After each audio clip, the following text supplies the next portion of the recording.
एइटा मोर school समयर कथा 2005 मसीहा। मोर मैट्रिक परीक्षा सरी थाए। आगकू बड़ छुट्टी थिबारु मो घर बाला कहिले सत्यनगर रे रहुतिबा मौसा माउसी घर पटु बुली आसिबाकू। दूर संपर्क हेले भी आम परिवार ओ तांको परिवार भितरे भल चले। परदिन सकाळू तांको घरकू बाहरी पड़िली।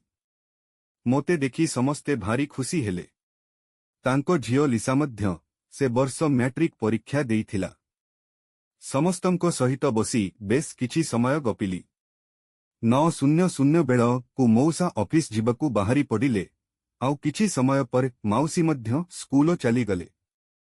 एबे घरे केवल मु ओ लिसा ही थिलु।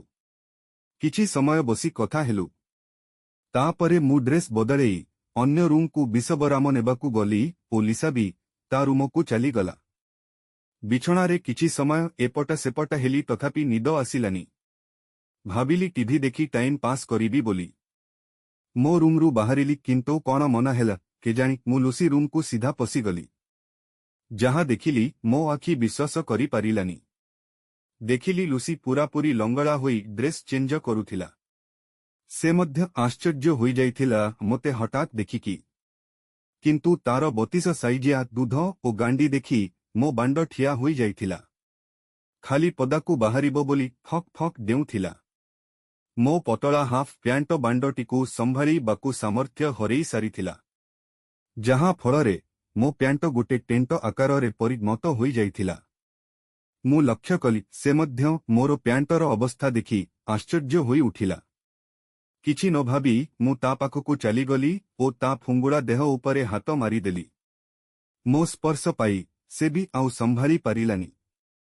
साहस करी ता हाथकू नेई मो बांड उपेर रखिदेली। से भी साहस पाई प्यांट उपरु बांडटीकू मुठा कला ओ पुणी आश्चर्य चाहाणी रे मोते अनेइला। बोधे प्रथम थर पाई बांड धरिथिला। मु कहिली तळे बसी बांडकू प्यांट भितरु काढिबाकू।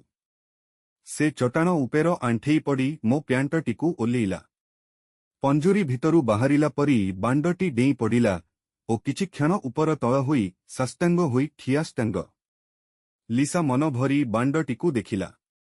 बांड चारि कड़ारे थिबा मो बाळकू आउंसी देउथिला। केजाणी तार कौन मन हेला बांड उपरे गोटे चुमा देई देला। मो देह कौन हेई गला ताहा देखिकी मु मो बांडकू ता पाटी भितरे पुरी देली। से भी मन आनंदरे बांडटीकू आइसक्रीम परी शोषी पकेइला। ओह कि आनंद!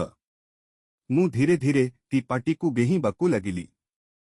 से भी आनंदरे आहुरी जोर शोषी चलिला। बेले बेले मु एते जोररे धोका मारुथिली जे बांडटी ता तंटी भितरकू चली जाउथिला। ताकू टिके अड़ुआ लागुथिला किंतु मोते भारी मजा लागुथिला। किछि समय परे हठात मोर किछि कहिबा पूर्वरु मेंचाए बीज्य ता पाटी भितरे पच पच होई बिहारी गला। से मध्य अजांटरे 4-5 ढोकोपी गला बाकी तक ता ओठ कोणरू बाहरी जाउथाए।